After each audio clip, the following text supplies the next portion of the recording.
Hi guys. Oh my god, this is going to be so hard to film, guys, because I have no tripod. Today is literally my last day, our last day in Brooklyn, New York, and I wanted to film this Patreon Q&A video so I can upload it ASAP because I know you want to know the answers of all your questions. But yeah, so I'm so sorry if any moment in this video I do this or this or this. It's because I have no like support point. And yeah, guys, the rules are the same as always. This is going to be a visual podcast in the sense that even though you can see me, there's no need to watch this video because you can put me in the background and draw and do all sorts of things while you hear all the answers. I am not going to put any inserts unless I specify, so you can put me in the background and that's totally okay.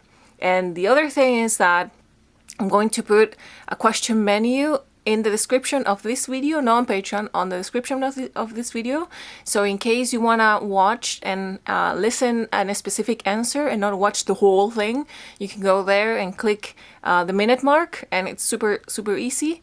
And the other thing is that if I'm not answering your question, it's not because I hate you or because I want you to die, it's because I might already answer that question on a separate Patreon Q&A. So I'm going to put our Patreon Q&A encyclopedia in the description so you can check all the answers of all the questions that I have ever answered on these videos. So here you go. Are you ready? Are you ready, guys? The first question is from Seda. Seda, I have no idea if I'm pronouncing your name correctly, so I'm so sorry. And she's her questions are: 1, I love making small one-page scene, but I want to try making something bigger, like the booklets you make. Do you have any advice on how to take the first step into a bigger project? Baby, the answer is very simple. You're going to hate me for what I'm about to say, but just make it bigger. I usually tend to work in the same size as my sketchbooks, which are A5, and A5 is a perfect size for me. So, which is half a letter, half an A4. So I highly suggest that you start with your comfort zone first and start with the sketchbook size that you usually use. And then if you want to jump into an A4, just do it, baby. Just make sure that the original has to be bigger than an A4 or bigger than the final size, because that way the resolution is never going to get compromised, so to speak. But that's my main advice. Number 2, this one is a random, so bear with me. I know you're from Chile, and I wanted to ask you if you are from Mon Laferte. She's Chilean and she lives in Mexico right now, but I love her music and I wanted to see if you know her. So I know, I mean, it's not that I personally know Mon, but yeah, of course I know who she is. She's really in right now, and I really want to get to know her better, like her music and stuff. But yeah, of course I know who she is. Number 3, I want to know if you had any art book recommendations, anything from books on works of art to things like Letters to Theo, just books about art or artists. I've been having trouble getting back into reading, so I'm asking you around to see what sparks my flame. Guys, if you have any recommendations for Seda, please do it. Like if you're watching this video and you wanna jump in. Letters to Theo is the first book about an artist, like written by an artist, that I have ever read. I think The Art of Asking by Amanda Palmer is also a great book, and she's also an artist. I mean, not a plastic artist, but she is a performer. So in case you wanna read more, I highly suggest The Art of Asking. She's great. I love her. I love her, that book. It's very inspiring. Would you ever do any videos about DIY paints or supplies? I know you're very eco-friendly, and art supplies are one of those things that make a lot of waste. I'm trying to go zero waste, and as I look at the big picture, art supplies tend to be one of the hardest things to find alternatives for. Thoughts? I have never thought about this, Seda, because usually when I buy art supplies, I tend to be really conscious about it because I am trying to go very minimal in the sense of with the things that I buy and the things that I need, especially clothes. But with art supplies, I think it's different because I am trying to slow down a little bit with the hauls and stuff. I mean, the one that I just did on YouTube was the first one that I have done maybe even last year. I didn't buy any art supplies. So I haven't tried any DIY paints or supplies yet, but only because I am still trying to consume. Is that the word you use for art supplies? I'm still trying to use the ones that you already have. But yeah, I will definitely consider into it because I'm also very DIY myself, and I'm trying to consume less. And even if that means art supplies, I think it's amazing. I am doing it with sketchbooks though, because they're the hard to finish, at least to me. I don't know. Did I answer your question, Seda? Please let me know. Rachel Gitai asks, hello, friend. Hi, Rachel. I was wondering, how do you find your vendors? Do you mean suppliers, right? Do you have any separate vendors for specific projects? E.g. I always say IG. E.g. for prints, for stickers, one for planner, etc. I always seem to have a really hard time finding vendors at all. Thanks. So Rachel, this is the answer. The answer is I do have separate vendors depending on the project, because, for example, I used to print all my stickers on Awesome Merch, but then I realized that the quality wasn't what I expected. So I switched my sticker supplier to Sticker App, because I realized that they were way better, and they do, for example, transparent stickers, which is something that I really, really like. So I think the answer is I have separate vendors for specific projects, but only because I realized that they might do a better job doing it separately than doing it all together. For example, I do all of my zines on Awesome Merch because they're really cheap, the quality is really decent and nice, and they're full color. But my books and my planners I printed on a separate place because I realized they have hardcover and you can put an elastic. So it's been hours and hours and hours and hours of research, and that was the main thing why I hired Jazz, my assistant, because she's native English speaker, and I think for her it will be easier to talk to suppliers and do some research on Google, and because I know it takes a lot of time to do the research. So yeah, it's hard time finding, but in the end, I think once you find one that you really, really like, is the best thing in this world. But yeah, I have separate thingies. And the prints, I do them myself, by the way. I print it at home with my printer, the Epson Sure Color P600, by the way, because everybody keeps asking about it. I hope I answered your question, Rachel. Alegría Sierra asks, hi Fran, do you keep separate sketchbook or scrap paper around for preliminary drawings before sketching them in your moleskine midori? When you flip through your sketchbooks, all your drawings look perfect. Oh, stop, Alegría, stop. I always wonder, how do you do it? Do you experience new sketchbook phobia? Okay, wait, let me answer first.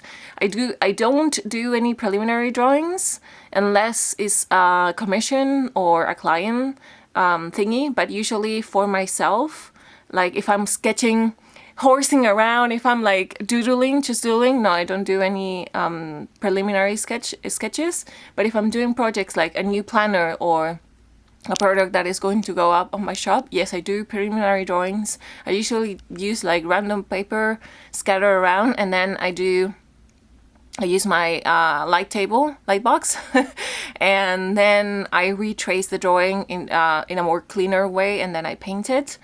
But and yes, I do experience new sketchbook phobia, but I tend to just get over it very quickly because I like the feeling of also finishing a sketchbook, so I tend to go as quick as I can on each sketchbook. And I don't know, I like to be a perfectionist in the sense that I want to be proud of every single page, but at the same time, I need to draw constantly. So am I answering your question? No. Yes, I do have phobia, but I like to face it as soon as possible. And I tend to draw something easy and simple in the beginning just to get it over with, and then I just move forward and draw something silly. I don't know. My hair looks horrible, but I just wash it, guys, I promise. Tanith, if my name gives you trouble, please call me Tanny. Thank you, baby. Hi friend, I have been following you for years and never say hi because I don't know, I'm shy and I don't think I have anything constructive to say. Danny, never say that ever again. Anyways, I have a big question. One, I have my own illustration brand for a few years now and I struggle the most with, I have so many ideas, I want to do all of them, but I'm poor. Oh baby, I know how you feel. You talked about it a bit before, but I want to know how to budget for these projects. I know you don't do pre-orders because I don't like the customers waiting. I tend to do them because I can't fund my projects any other way. I don't make a lot. I sell online and have a Patreon and I sell conventions and maybe $200 to $1,000 a month from my art, but most of it goes to debt and I'm trying to pay off or just keep my shop running. I want to be ambitious, but I feel like because I'm poor, I feel stuck. With this debt, 50K, wow, baby. I'll be stuck for a while. Any possible advice? So Tani, what I did for a while, fortunately, I never had any debt, but for a long time, I was really struggling with money. Actually, most of my life, I've struggled with money. I got used to the idea of living with the bare, almost under the bare minimum for all of my life. And what I did was printing or doing stuff on demand. So in the past, I used to do everything by hand. My prints, my travel journals, my stickers, everything was by hand. I used to hand cut my stickers because I didn't have the money to do a large batches. So what I highly suggest is that you do that yourself. I didn't do any conventions because conventions and illustration fairs and festivals, you have to have the stock right there on your table. So I highly suggest that you conventions are great, by the way, and you tend to sell a lot. But what I did is I started doing an online shop because that meant that when the order went in, I had the possibility to pay with that same money the product. So for example, in the beginning of my Etsy shop, for example, 2 orders came in. One was a sticker and the other one was a print. I literally went to the printer shop, the printing shop, and I printed 1 print and 1 sticker sheet and I hand cutted the sticker myself. And then I started saving. What I highly suggest that is, even though you have a debt, which obviously you have to pay, I highly suggest you have a separate pile of money or a separate account only to invest on your shop. Because this is the thing, baby. The only way you're going to pay that debt is that if you invest in your shop, but you're not going to be able to invest in your shop if all the money goes into your debt. I know you have to pay it, but you're in a vicious circle. So I highly suggest that every month you lower the payment of your debt a little bit and you save that amount of money. So you have like a capital, like a budget, like an amount of money that you can reinvest in your shop. That's my main advice right now. Did it suck, the advice? Please let me know. Alma has a lot of questions. Hi, Alma. Hi, F. Here are my questions. 1, can you please tell us how did you grow your community so fast? Did you start blogging before YouTube? And how did your audience found you? Oh my God, it wasn't fast, baby. It looked fast, but I started doing this since 2011. So it's been a couple of years. I mean, in 2011, it was the first time that I said to myself, I want to be an illustrator. And I think in 2012, I started, no, I'm lying. I started my blog in 2008 in Spanish. And then I started my YouTube channel in 2013 in Spanish as well. And I did the transition between languages, like Spanish to English, in 2014. So it's been a while now. Most of my audience, they come from Latin American countries because I started speaking in Spanish first. But then since I started speaking in English, most of my audience grew from North America and the States and Europe as well. But it's been a couple of years if you think about it. I mean, if we only consider the transition between English and Spanish to English, it's been at least 4 or 3 years. So yeah, I don't know if maybe that's fast for some people, but to me, it took a while. Can you talk about the freelance visa for the States? I can't because I have no idea what it entails, because it will be something that I'm going to tackle and manage once we come back to Hastings, which is today. But from what I know, I need to gather my portfolio, and I'm going to apply for the freelance visa. So fingers crossed. I have no idea if I'm going to get it, but I'm going to give you an update after the whole process is over. Number 3, what are the advantages and disadvantages of an iPad Pro versus a cintiq? This could take a while, baby, because I haven't made up my mind. I think the iPad is great because you can take it wherever you go. But the possibilities with the cintiq are wider, in the sense that since cintiq, it's you're running Photoshop through the cintiq. I think the cintiq will give you more tools digitally. I don't mind missing or losing those possibilities because I am not painting too much digitally these days. So I don't mind the basicness, so to speak, of the iPad. But I'm going to do a full video doing the whole review, so don't worry. Number 3, can you please describe your workflow and your daily schedule routines? I think I already answered this question in the past. But right now I don't have a daily schedule and routine because I've been traveling for the past month. But I usually start working from 9 a.m. to 5 p.m. I tend to tackle the things that I don't like to do in the first thing in the morning because I feel more motivated. And now I think everything's going to change because I might sign a contract for an office, which is something that I am really excited. So I don't know, I guess everything's changing a lot right now. But most of the time I work from home. That's the place where I work. And I need to... I don't know, Alma, I'm so sorry. I have no idea how to answer this question because even though I had a proper routine, right now I feel like everything's going to change a lot. And I only have 4 months left in Hastings now because we're moving to New York. So I'm so sorry, the crappy answer is the honest answer.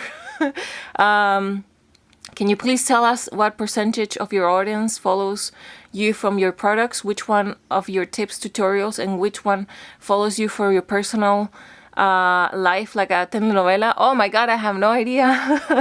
I think most of my audience comes from YouTube. That's the thing that I feel the most, because most of the times people approach me with like, oh my god, I love your YouTube videos. But I have no idea. I need to gather those. Man, all of your questions, I'm being like, I don't know, lol. So sorry. I feel like I need to do that research very, very soon because I want to see where my audience comes from and where do I feel more connected with my audience.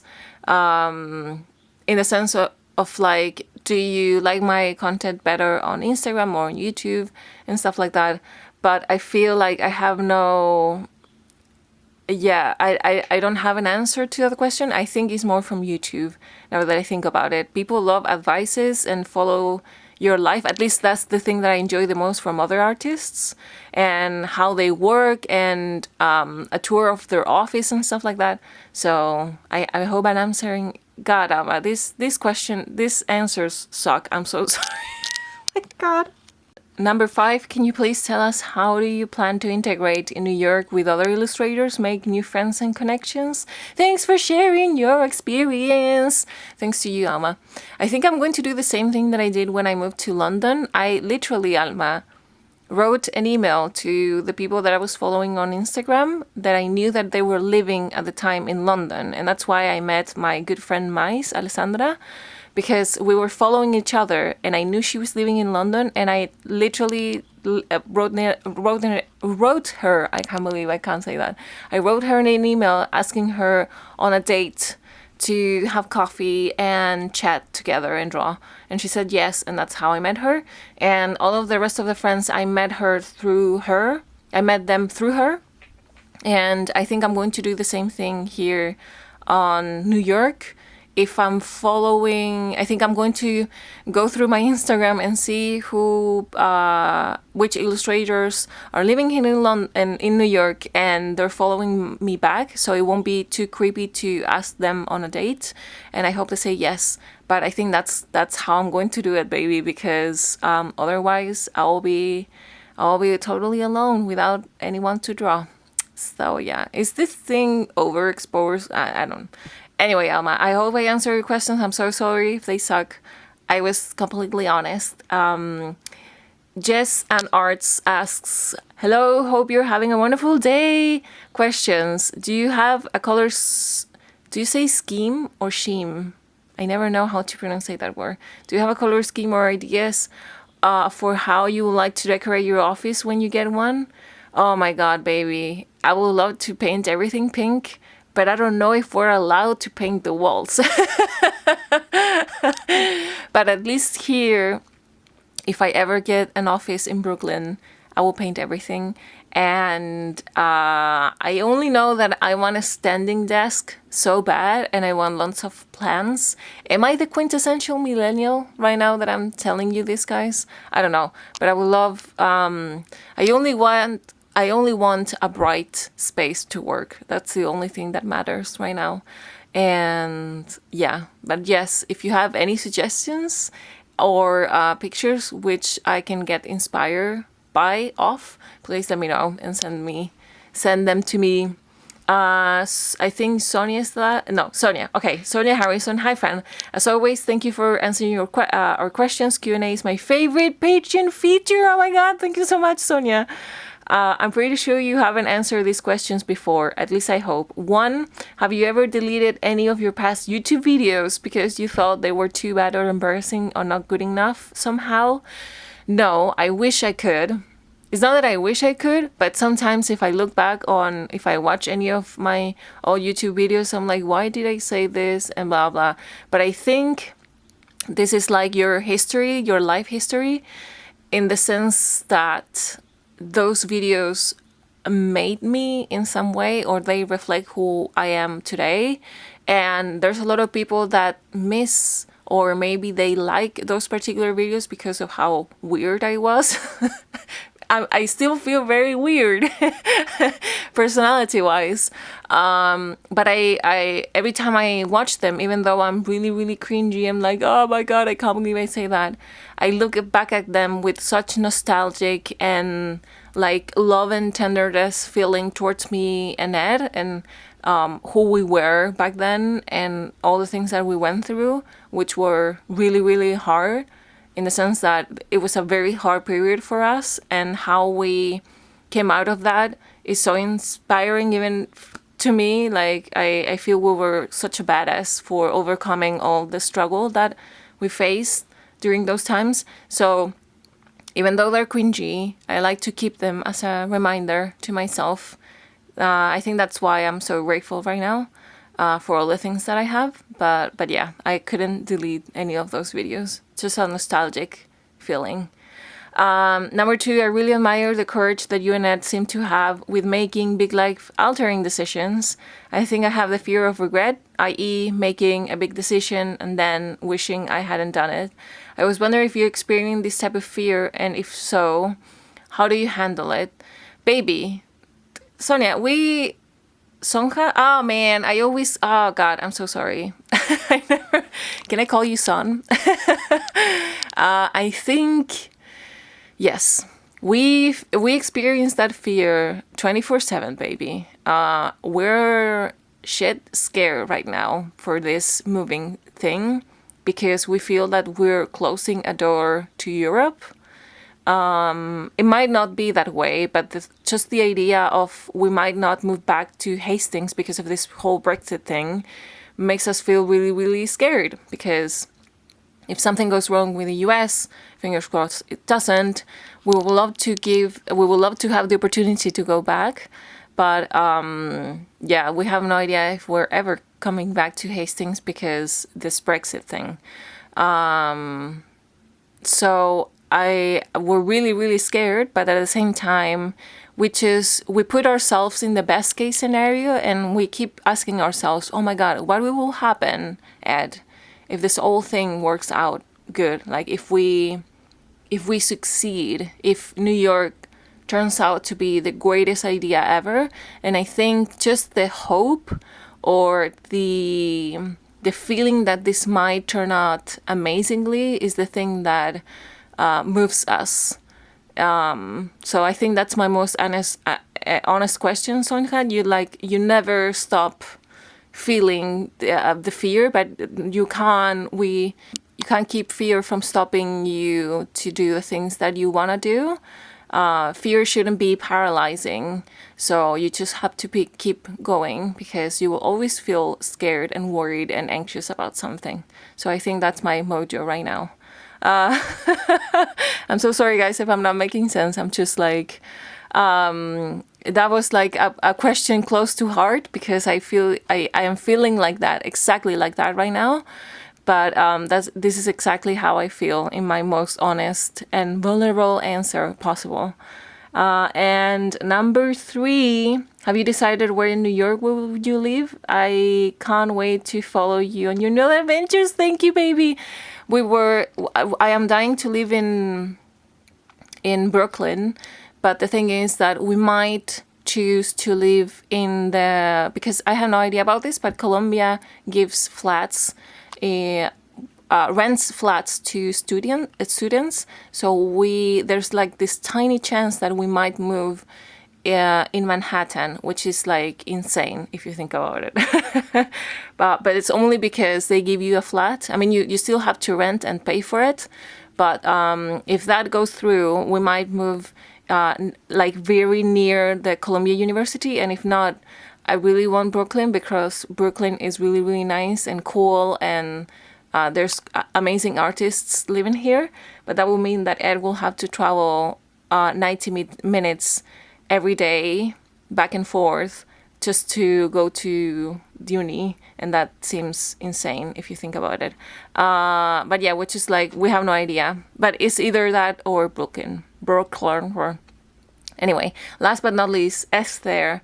I read your question, by the way, is in Spanish, but she's basically asking me about my experience going to illustration festivals and fairs, and my main advice to illustration fairs about, for example, how much product to take. Always take more than you think you will need, because at least last time on High Fest, I took way more than I needed, but I had a tiny burp. But if you ask me, always take more than you need. I had no idea how to take, like product-wise, because I haven't had the experience to go to that many fairs and events. But usually, yes, I always tend to bring more than I think I will need, and then I keep track of how much that is, so I will have a better understanding for next time. And the other thing that I recently invested was on a digital card reader.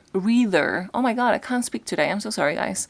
I think the one that I bought was from PayPal, because it's the only one that you don't have to pay a rent. You don't have to rent it. You don't have to pay a commission every single month, because I'm like, I do fairs. I do go and attend to fairs and festivals once a year maybe. So why will I have to pay a commission every single month if I'm going to use this once a year? So PayPal was the only card reader that allow you to pay per use and not per month. So I think that's great. And most of the people nowadays, they're paying everything with card. And since I do have one item on my products now, the planner, that it's more expensive than the usual. It costs £30 or something. I wanted to give people the chance to pay on card, credit or debit, because I think it's more comfortable than to pay with cash.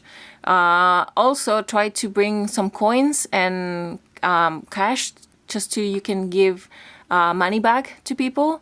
And last year I forgot, not the year last year, but the year before that, I forgot to bring paper bags so people can carry their stuff with them. I tend to be the more eco-friendly that I can, so I bought recyclable and compostable bags, but only if you want. And if you have like very bulky products, I highly suggest that you offer people paper bags with their purchase, because I don't know, I think it's considerate. And the other thing, try to invest in things on how to display your products. For example, racks, or where to hang your pens. Also decorations for your booth. The name of your brand or your name as an illustrator should be visible and memorable. And any decorations, I remember Holly last year, she bring plants and stuff so she could put on her booth, and her booth look gorgeous. And last but not least, any freebies that people can take with them in case they're not buying anything. But for example, greeting cards or postcards or whatever, they're great chance of people to remember who you are and follow you back on Instagram and social media. I think that's it, baby. Please keep yourself hydrated the whole time.